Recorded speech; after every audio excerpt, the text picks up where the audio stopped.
كابتن رضا، كابتن رضا بقول لك بالأرقام القيمة التسويقية للأهلي 30 مليون يورو، أي ما يعادل مليار و521 مليون جنيه.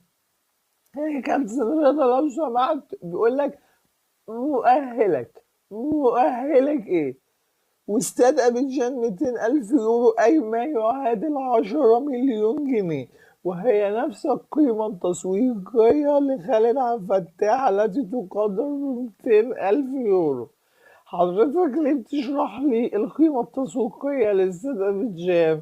عشان إمام سجل فيه 3 أهداف ما دخلوش في الشبكة، دول دخلوا في ودانك، فعلشان كده انت زعلان بس يا كابتن رضا.